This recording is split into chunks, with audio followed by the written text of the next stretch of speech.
I'm David Clayton, and this is the Way of Beauty podcast, conversations on Catholic faith and culture.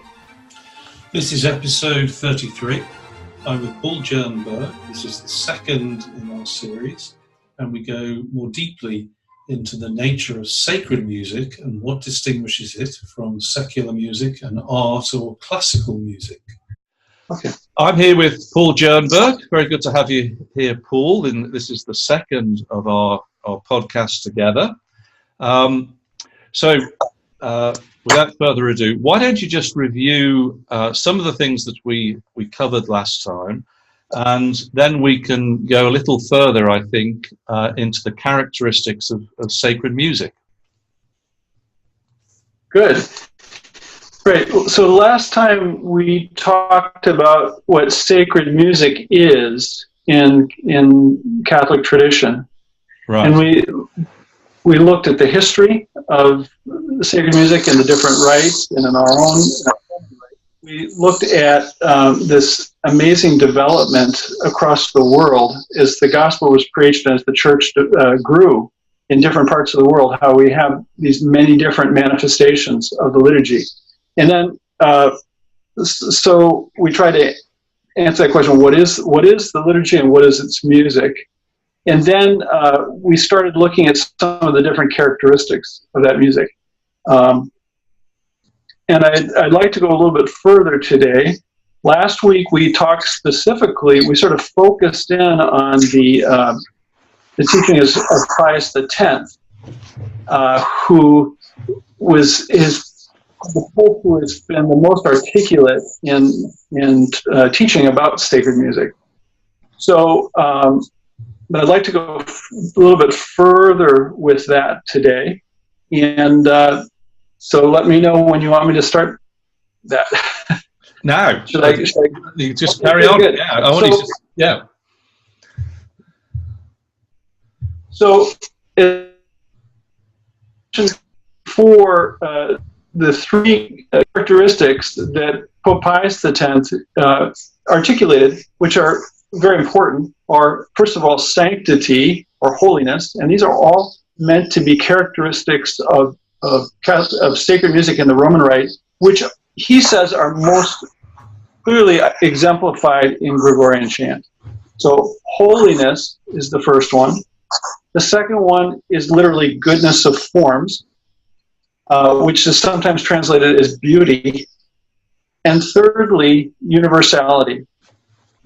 And we talked last week a little bit about how each one of these is really like a well. It's not something simplistic, but rather he was in listing these three things. He was really observing something that was there.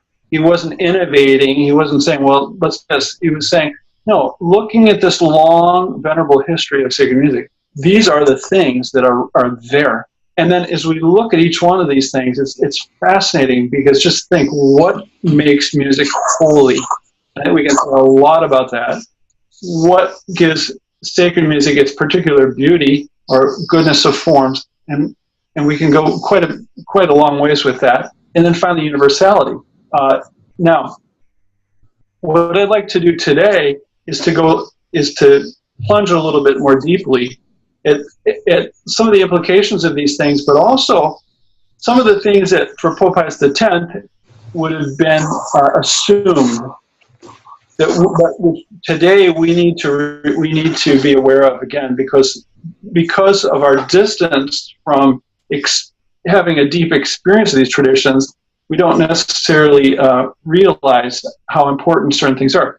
So I would like to talk first about, let's see here. Right. The first thing, which we might have touched upon last week a little bit, is the fact that sacred music in the Catholic tradition is meant to clothe the sacred text. It's not, today we think of different instruments playing for the liturgy, which can be wonderful. We can think of different motets or anthems that we might sing that that are appropriate or not appropriate to the liturgy, but which are, you might say, adornments to the liturgy. The fundamental idea of sacred music in the Catholic tradition is the music which clothes the sacred text of the liturgy. And that is in what we call the ordinary of the liturgy, or the ordinary of the Mass, which are the parts that are repeated from one Sunday to the next, from one feast day to the next. And then the propers, which are the parts that are particular to each Sunday or feast day. And these parts are universal throughout the world. That they're given by the Church as the sacred text of the liturgy. So I think particularly in after the Vatican Council, the Second Vatican Council, there was a sense of almost anything goes as far as what texts you use. And so there was a particular sense of losing, especially the propers. But historically, the sacred music it's united. It's not only clothing the sacred text, you might say it's united. It's one with the sacred text. And as such, this is one of the reasons why our traditions are so important. The traditions of chant are so important, because they form a unity with that text. I'm just gonna come in there. One little point, just listening to that, because of course I'm always making comparisons with art in the church, and that's a difference, I think, between music and art, because art is not is something that is an alternative presentation of the text, and it complements it. But the music is absolutely intrinsic to our connection with the text in a way that art isn't. Art is essential. The Church is very clear on that. But it has a different job to do that works in conjunction with the text, whereas the music is absolutely connected to it in the closest way. It's governed by it. It's in harmony with it. That's right. Now, there is a place, of course, for music also that adorns the liturgy. Okay. But that is secondary. Primary, the whole idea is really what I just mentioned. Now, along with the fact that this music is united to the text, is, you might say, obviously, that the music is primarily vocal. And this is a very important point. And again, we're not saying that instruments cannot be used. We know that the pipe organ is the instrument that has been set forth by the Church as the greatest instrument, you might say, in the liturgy, and that other instruments are allowed as well. However, they are an adornment. They're not, you might say, at the heart of sacred music.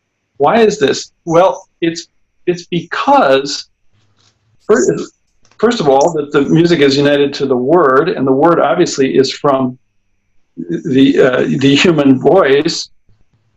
But there's also something else here, because whenever we use artificial instruments, or any instruments created by man, such as the organ or stringed instruments or whatever they might be, when we sing with them, there's a necessary adaptation.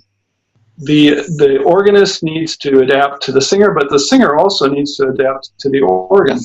And so you actually have now this can actually produce some amazingly beautiful music, of course, as we all know. Vocal music that's sung with the organ or with the orchestra or with other instruments can be very beautiful. But in terms of the liturgy, we have to be careful, because the human voice, being united to our person, being part of us, you might say it even is us, that it gives us an intimacy and a freedom that we don't have with other instruments that are outside of us. The human voice is connected. It's connected to our heart, our soul, our mind. It's part of us. And therefore, when we sing with the voice by itself, there's a freedom, there's an intimacy there that is very important, and that has traditionally been at, this has been one of the traditional criteria of sacred music, East and West. The fact that the organist has been allowed, even promoted, and other instruments have been allowed, you might say is a concession, because Pope Pius is very clear on this in saying that he even says that when the organ is used, it should only be as a something like a discrete support for the voice. And I mean, you can hear this if you listen, especially, for example, listen to Gregorian chant without any accompaniment, and then listen to it with accompaniment. There's a very noticeable difference. And for the person who sings it, it can be even jarring and very difficult at times, because that instrument, and now I know there are exceptions. I've heard some in Fontgombault, for example, in France, this Benedictine monastery, they do use very, very discrete organ, and it's very beautiful. But generally speaking, you have to be very careful when we add instruments to the voice. So anyway, this is the second thing I wanted to say. Sacred music is primarily vocal. Now, going beyond that, we can say that there's also what I might call an essential simplicity about sacred music.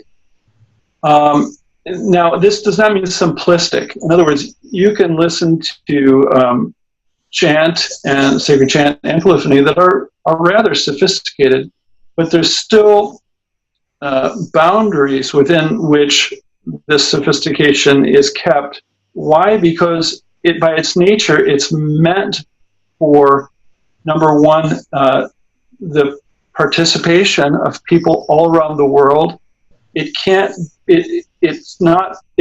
be something that only a select few can do. It has to have enough simplicity, a noble simplicity, so as to be accessible. And we can see this today. When we go beyond a certain point of simplicity, then we start losing the ability. It's only for a select few, and that's basically contrary to the Catholic vision of liturgy.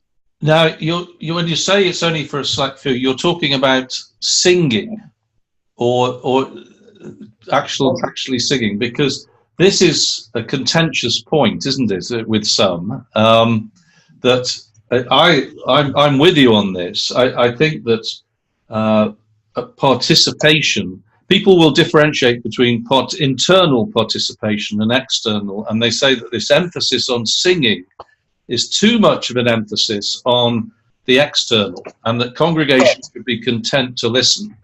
Now, now clearly there's both of those points are right, but I am with you in thinking that the balance has to be much more towards the singing of the liturgy by the congregation, because it is through the external that the internal follows very often. Is that fair? Yes. Well, I'd like to go. I'd like to make some nuances here into what you just said. First of all, the Great Commandment: love the Lord your God. You shall love the Lord your God with all your heart, mind, soul, and strength. Yeah. It both the exterior and the interior. And I think clearly, I mean, it seems obvious, just with a little bit of reflection, that the exterior need to be at the service of the interior. Yes. But that doesn't mean that the exterior don't count. They need to be in harmony, and there needs to be a clear hierarchy there. Yeah. In terms of singing, I would put it this way, that there are certain parts of the Mass which are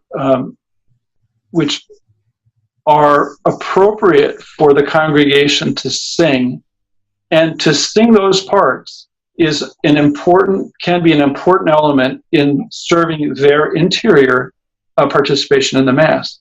So that, in other words, if you have the congregation singing the Lord have the Kyrie and the Gloria and so forth and so on, it can be a powerful way that they are drawn in to the interior dimension of the liturgy, and as such should not be despised. I think there's a danger here of going to one extreme or the other. But so I would say there are many parts, and particularly the ordinary of the Mass, that are totally appropriate and beneficial for the congregation to sing. Now, on the other hand, there's this whole aspect of what I call the antiphonal principle, which is what I mean by that is that there's this aspect in the liturgy of different people singing at different times that form a mosaic within the liturgy. So obviously the priest is going to be singing his parts on his own. Mm-hmm. We're not meant to sing the priest parts. The deacon has his parts, much more so in the Eastern liturgies. The congregation has their parts, and I would say the choir also has their parts. So if we limit the music that we do for the liturgy to what the congregation can do, there's a real danger that we get dumbed down at a certain point. So I would say that there are important parts of the liturgy that it is appropriate for the choir to be singing and for the congregation to listen. But, and this is an important qualifier, that when that music is sung by the choir, it has the quality of being able to resonate strongly in the congregation, right? So rather than simply being admired as a beautiful work of art, from a distance, because I would say the point of that choral music is to stir people, to draw them into the liturgy more deeply. And so if it's simply something distant that is admired, I would question if it's fully fulfilling its role. And so there's a different sort of accessibility here. So it has to be accessible to me, in the congregation, as a listener. In other words, I have to be able to hear it and understand the words, probably, hear what they're singing. And also the form of it has to be something that an ordinary person is likely, do you use the word resonate to respond to, whilst not contravening all these essential characteristics that you describe. That's right. That's right, David. And I think that this aspect of resonance, as I see it more and more, is something essential. And it's basically gets down to, and I'm jumping a little bit ahead here in my thoughts, but that the love of God and the love of neighbor are inextricable from one another. So that when I'm in my worship of God, of course, my focus is theocentric, but at the same time, I need, as a music director or as a singer, my singing is not simply, it's not despising how people, but rather it is attempting to draw everyone into this worship of God. Mm-hmm. And I think so. In order to do that, a music director needs to be aware of this aspect of resonance and ask the question: is this piece of music, is this something that I think is beautiful and it will be admired and everybody will say how beautiful? Or is it not only that, but is it really having enough? Is it resonating? Is it connecting with people? Is it helping them to enter into the reality of the liturgy? Yeah. Now I'm going to make an argument here, I hope, for the composer. And it's based upon my experience recently of Eastern liturgies as well, and observations of the Roman Rite, so seeing both. So that this point about trying to get congregations to sing the ordinaries, which is it seems to be appropriate to me. When you have the Gregorian chant selection, on the whole, if you follow the suggested format, you have Mass 9 for Mass, Kyrie 9 for. It's basically too complicated for most congregations. So what they tend to do is go for have maybe Mass 8, the Missa de Angelis, is it? They will just do that every week. And so so the difficulty is that because it's complicated, they stick with one, and then it becomes dull. Because every week you're doing the same one. Right. Eastern Church, what you have is a cycle of 8. They just have a rotating cycle of 8. But the important thing is for the ordinaries, so the troparia they call it. And that each one is in a different, the equivalent of their mode, the different keys. Right. And they rotate through them in an 8-weekly cycle. And the congregations, therefore, get enough variation so that they're not singing the same thing every week, but enough repetition so that they can learn it. And then those ordinaries, if we can call it that, are both relatively simple, but also they are beautiful, so that they're interesting enough to sing. And it just works beautifully. Now, I would say that we need something like that now. We don't have those ordinaries that resonate, that enough variety that is accessible to sing in the way you describe, that is modal, or at least participating in those qualities that you describe. Yeah. And so there is a need for the composer today who is working within that tradition, and that perhaps what we have that in all these Gregorian masses, that's appropriate for a monastic community who are singing this every day and learning this every day, and for them it is they are participating. They're all singing that, but in a parish you need something different. So, how do you respond to that? Well, I would say that you're echoing the call of the Council Fathers, the Vatican Council Fathers, who said that this is what we need, that they called on composers as well, especially in Musicam Sacram, the post-conciliar document, but that there's this clear call that composers need to compose new music for the liturgy that is in organic continuity with the tradition, but which meets present needs. So now, this is one of the things that motivates me, and I realize that part of the problem here is that people have experienced, if I can say it with all due respect, people have experienced so much junk. Yes. That without being against any person here, but really the thing is that the reason why it's problematic, one of the reasons is because it doesn't have that organic continuity. It's gone off in its own direction, and so that it doesn't have the sense you're talking about. There's a clear sacred. I assume that in the Eastern Rite, which you're talking about, there's a clear sacred sense that this music is sacred. It fits. It's connected with the history of the church. It's connected with the worship that's going on in the liturgy throughout the world. In most of our parishes today in the Roman Rite, you don't sense. I mean, so yes, I agree with you. This is a real clear call to composers, and this is a lot of my own work, or what I'm trying to do is to compose work that does have that sense of continuity, and I think it's great. And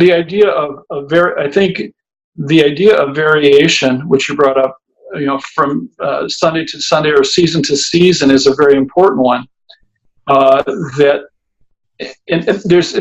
There's so much that needs to be done by composers. There's a lot to be done, but I think that these are important principles that you're talking about. Yes. Yeah, and the other point is that there are also those propers particular to the Sunday, which generally are just sung by the choir or the cantors, so that they have exactly this pattern you describe. And the emphasis for the cantors is that everything has to be understandable by the congregation, that in exactly the way you describe. Everything you're talking about is what I've heard the pastor at this Melkite church I go to say is necessary. Yeah.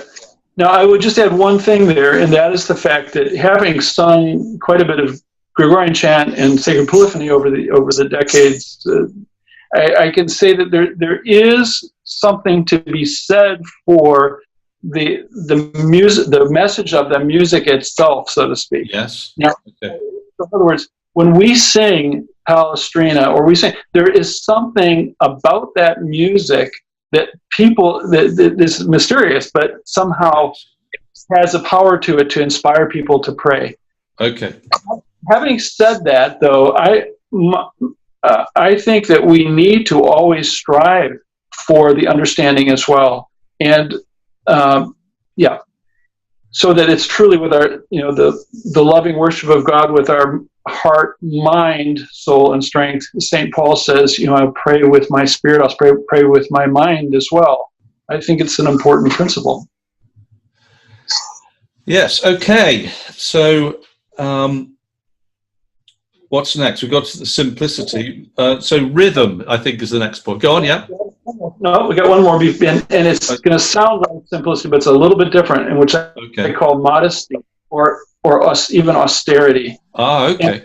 And this one is, what this means simply is that even in simplicity, you can do things that are sort of showy, or that sacred music should never be drawing attention to itself by its virtuosity or by its special effects or whatever, because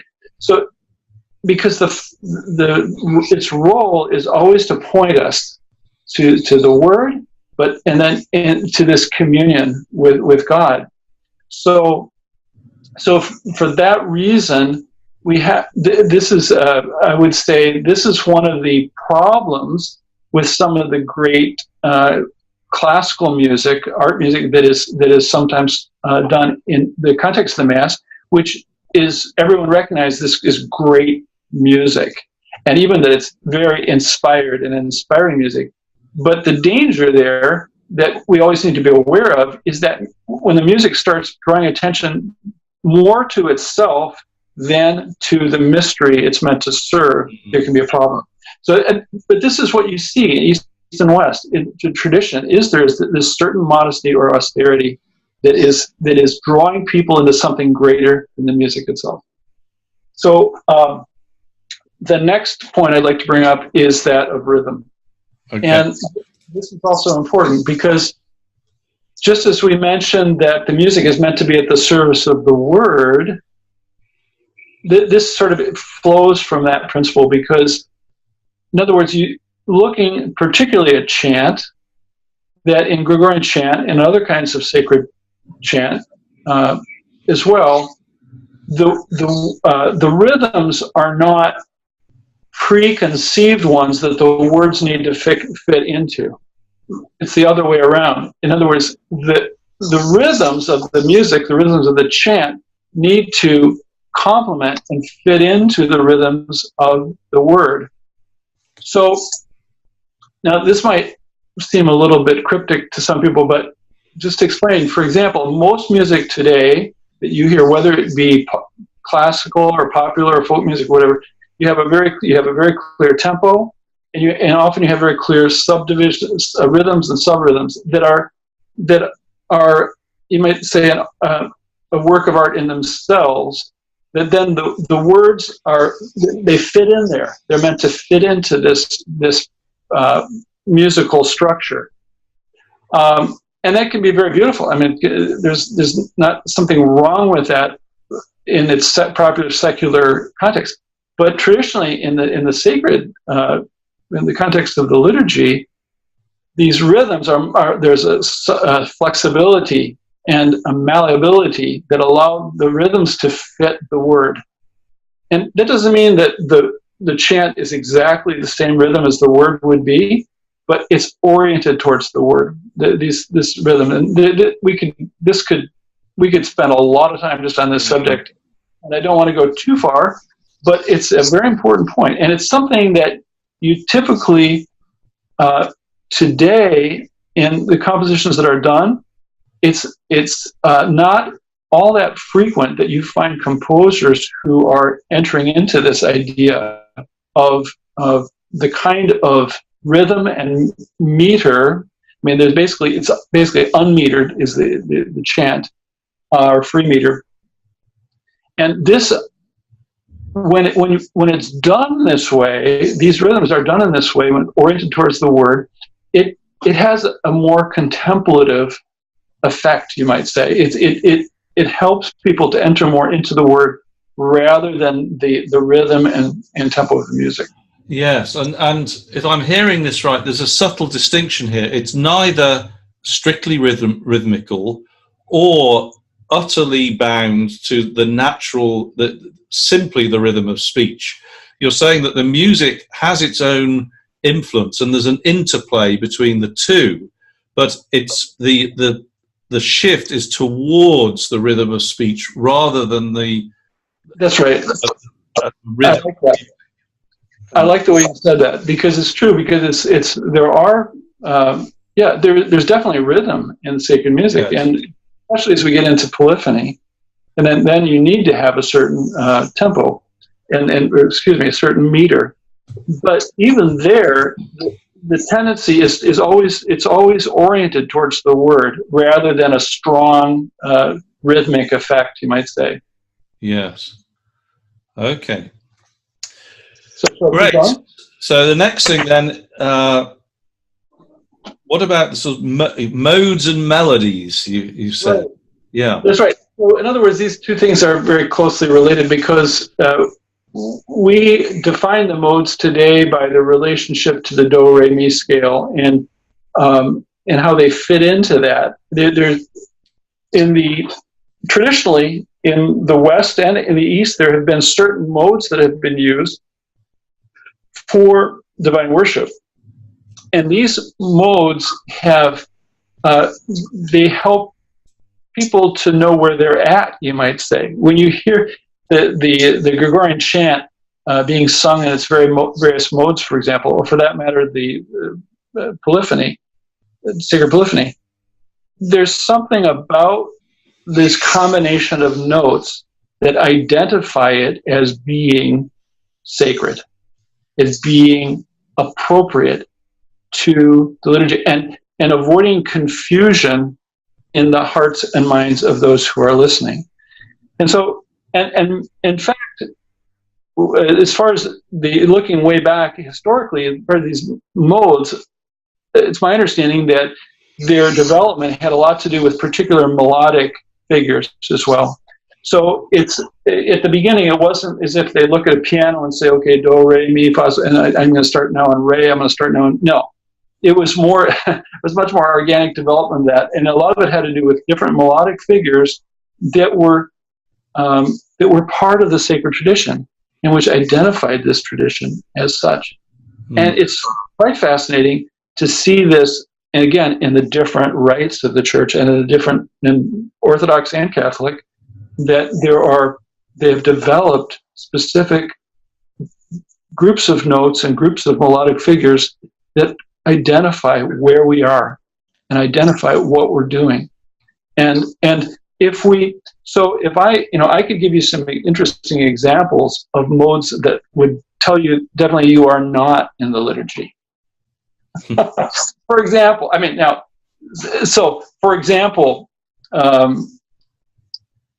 if I were to do a blues, years gone by, I've studied and played a lot of jazz music. Not now so much, but and so there are very interesting modes that are used that give that very clear effect, and you know what you do, you know where you're at, so to speak, and you know what it is, and it's not, and it can be beautiful. It can be it can be exciting and wonderful and a great gift, and nothing wrong with it, but it's not the liturgy.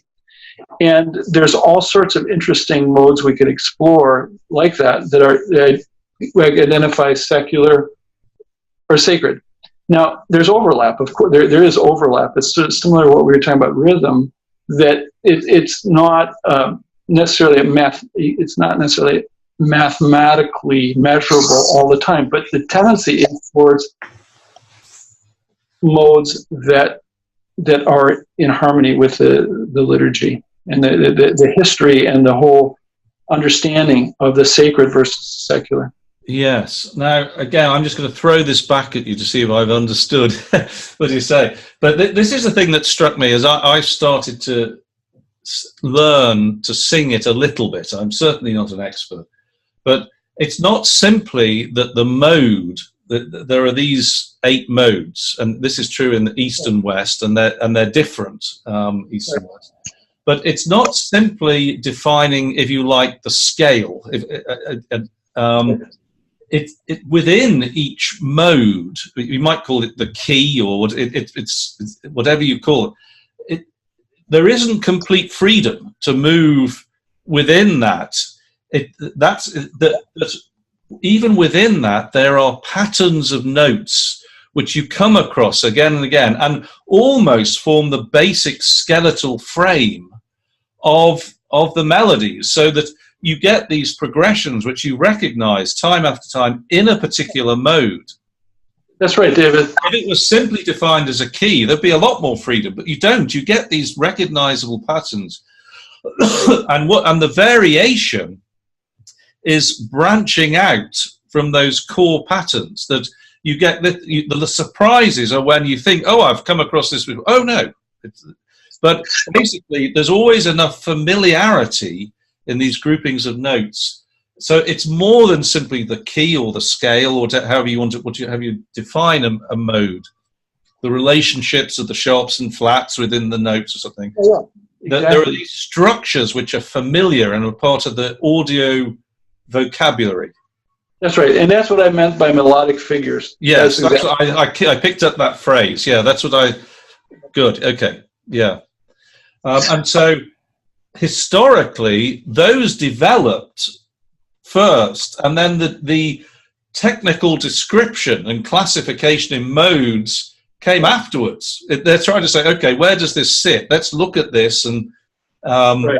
That seems to go with that. That seems to go with that. This is associated with this, and the music theory is after the fact. It's not before. Is that right?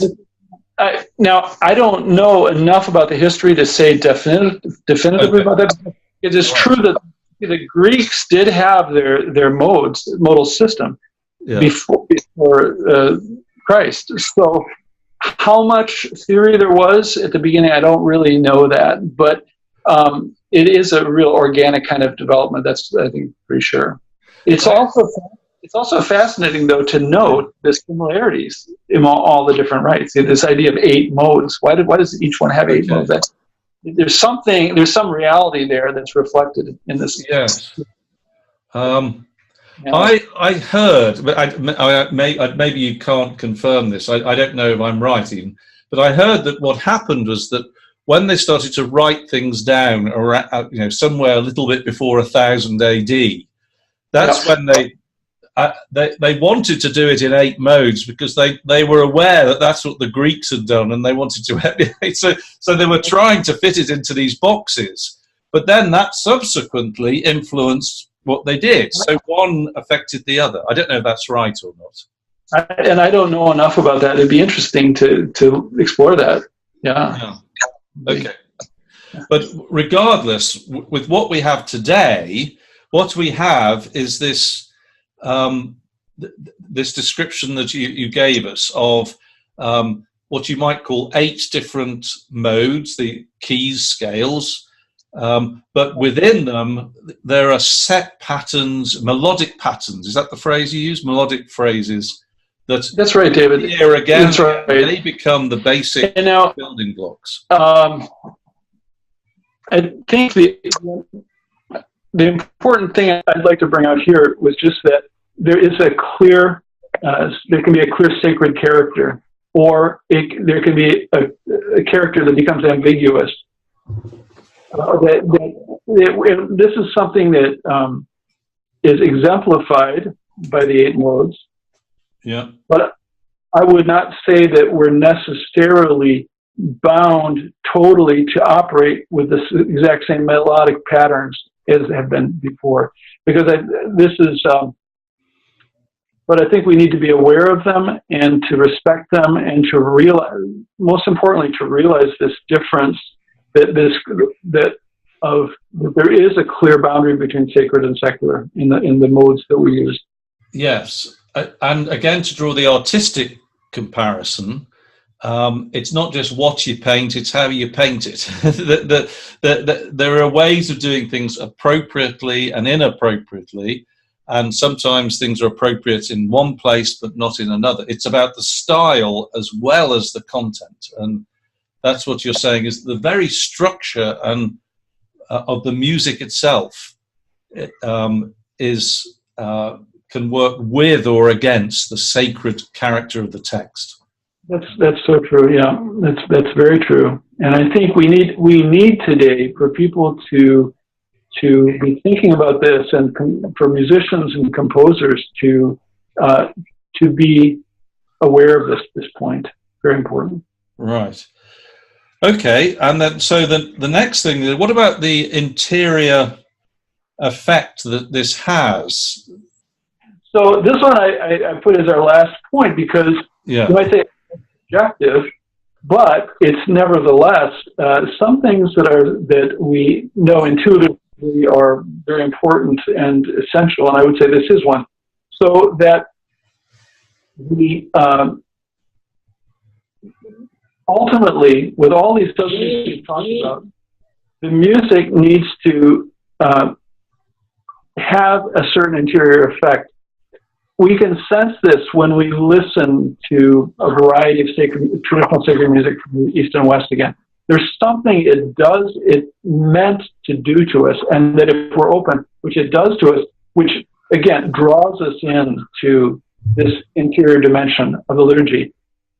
I was helped a lot by a friend who is from an Eastern Rite Catholic Church, who brought up to me two words that they use in regard to music, which are really words that have to do with the general spirituality as well. But the one word is hesychasm, Hesychasm,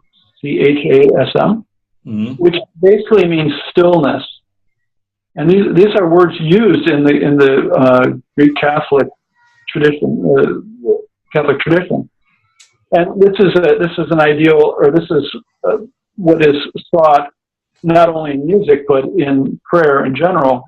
But it's applicable to music. That music should bring us to a certain stillness, where we then can go to the next step, which is nepsis, which means basically awareness, to be aware of God, to enter into communion with God. And I think these two terms can be very helpful in terms of our sacred music, that we really are, it really is important that we're aware of this interior dimension, and that our music somehow, now, how does music do that? Well, it's hard to put it in a formula, but I think we need to be aware of that in what we're doing.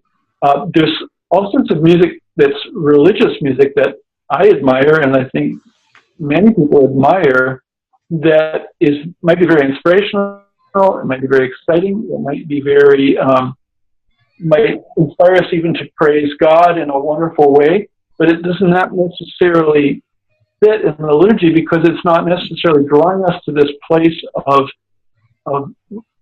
inner reality, of being still enough to discern the truth, to be aware of the presence of God. This is in contrast to the idea with all sorts of kinds of music that you might say they easily can manipulate us to a certain emotional state, or maybe even in a positive way. You know, we hear a march and we want to march, and we're happy and we're moving along. That's a good thing. And we might hear a waltz and we want to waltz, and and I love waltzing. It's a wonderful thing. But sacred music, by its nature, it has a different emphasis. It has a sense of it's really closely related with a sense of the pursuit of truth. And I think this is particularly important in our evangelization, because to what extent is our music generating good feelings without helping us to really enter into this place of stillness and awareness? And I think this is a tremendous witness for people. I've talked to people who have experienced, for example, Gregorian chant, and we always get back to Gregorian chant because it's sort of the foundation of everything in the West. It is, but that have experienced this and have this sense of something profound that's calling to them to truth and calling, so that resonates deeply. So somehow our music needs to have this quality of interiority rather than simply stimulating good feelings.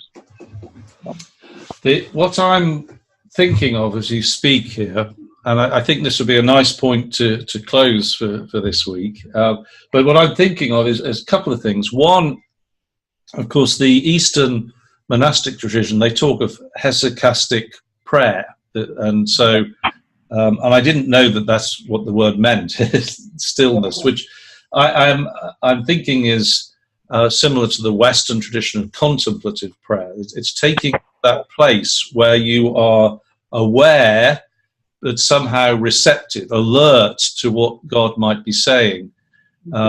So it's not no thought. It's not like an Eastern meditation. It's something very different. There is an alertness. There's an awareness there, and therefore that prayer of that type is, in many ways, is preparing us, that would be done outside the liturgy, for that liturgical moment which the music is enriching.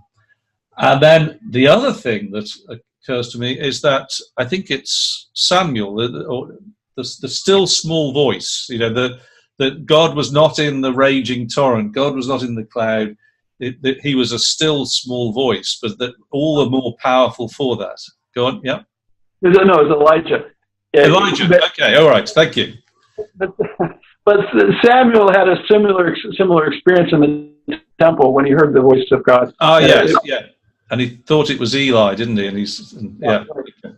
Yeah. But Elijah, it's that still small voice. There's something that the most powerful is that it's quiet yet powerful somehow. That's right.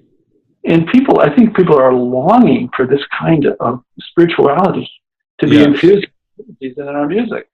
Okay. And they're turned off when it's. I mean, I think we have the duty, you might say, to take this very seriously. Yeah, and we'll perhaps finish there. But one of the things that I believe very strongly is that all this searching that you see today, people going to the Eastern I don't mean Eastern Christianity. I mean Buddhism, even some New Agey stuff. People are after this, but actually Christianity has the deepest and richest offering of this that is possible, what people are looking for. But of course, we have to have these living traditions, but in the liturgy and outside of prayer and spirituality, that form us to receive it and then actually make an offering of it in the liturgy. And it's simply contemplative prayer isn't enough unless you're subsequently going to the liturgy and encountering God, and the liturgy is speaking to us of God in the way that you describe. One then naturally fits in with the other. The whole Christian life becomes this natural inhale and exhale, if you like, that one is, every aspect is enriching the other. Yes. And, okay. Paul, I think we'll finish there. So next time we're going to get into something which is always interesting to talk about, but it's the problems. What's wrong now? And we'll talk about that. But even then, I hope we're going to have an optimistic tone. Very much. Yeah. So, Paul, thank you very much, and we'll see you next week. You've been listening to the Way of Beauty podcast, conversations on Catholic faith and culture. If you enjoyed this episode, then please give us a 5-star review on iTunes. This will help others to find it too. Also, if you're interested in delving more deeply into the material that we discuss, you can do a course at the Pontifex University website. That's pontifex.university.